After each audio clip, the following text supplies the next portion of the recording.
I got brand new ones of these coming. Well, that's it. I think this one's free. Yep.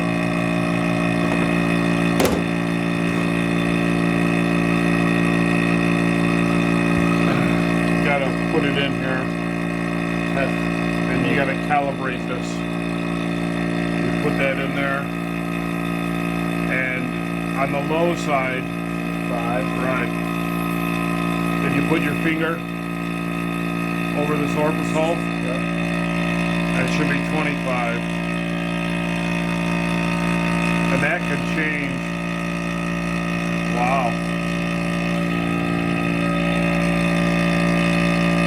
That's as close as I can get it without turning that hard. I wonder if I got this tight enough.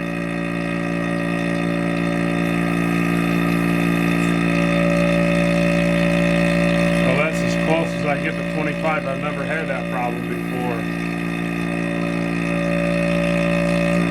Usually that'll quit smoking and change tone.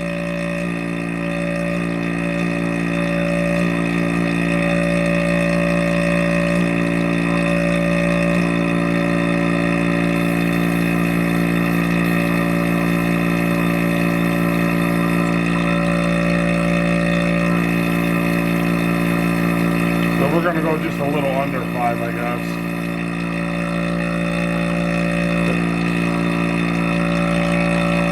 That's the most I can turn this. Yeah. I've never seen that happen before.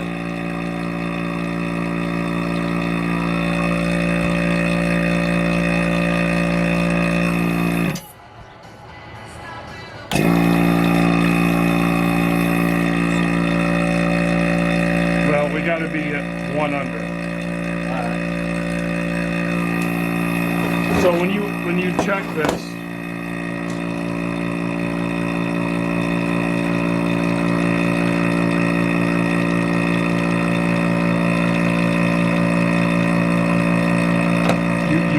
deadhead the valve.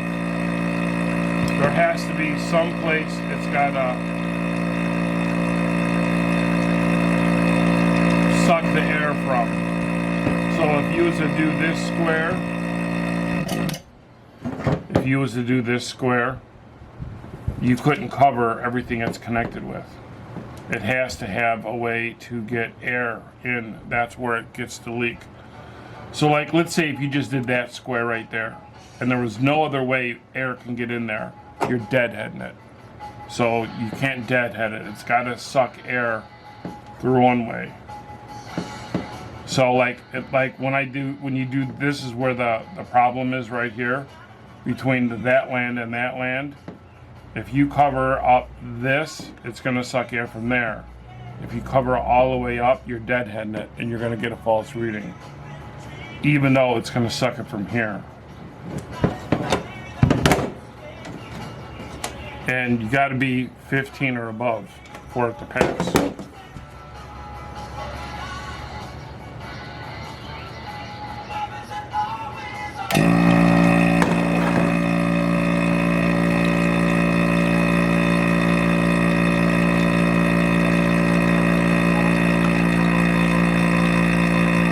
It's right at it. So this is a gas truck, so I'd say diesel. It's a diesel? Yeah. Go get me a couple different valves.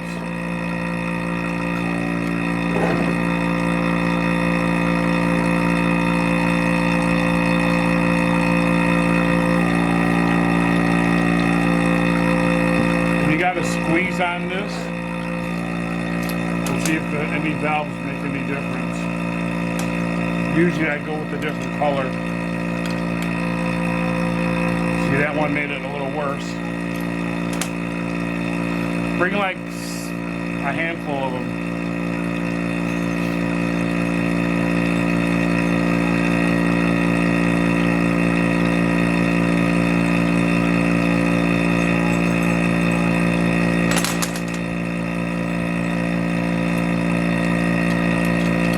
But it's the bore that's worn. Now look how good that one is.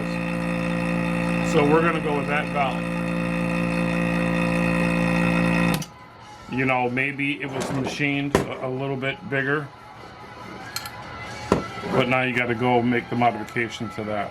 And we're going to use this from now on. But from now on, though, as soon as the tool gets here and the valves, we're over-reaming and over-boring this on every lockup. We don't need to do it on non-lockups. So there's your valve. These can go back. Let's say, what are these valves? I always see these. That could be a Sonex valve. Because if you look at this, no, give me yep. The lands are different.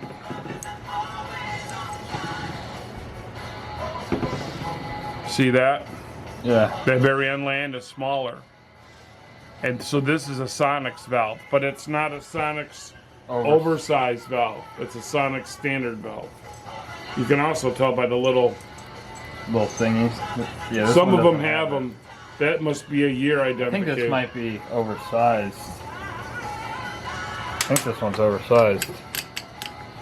Yeah. Okay.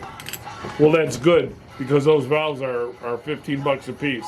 So every time we come across these oversized ones, we should remember not to throw those away because not only are they oversized, there's a valve body out there with the bigger bore.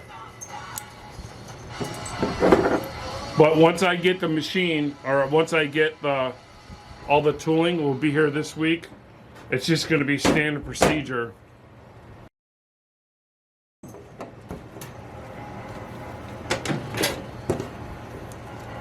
I don't understand why this thing's not calibrating.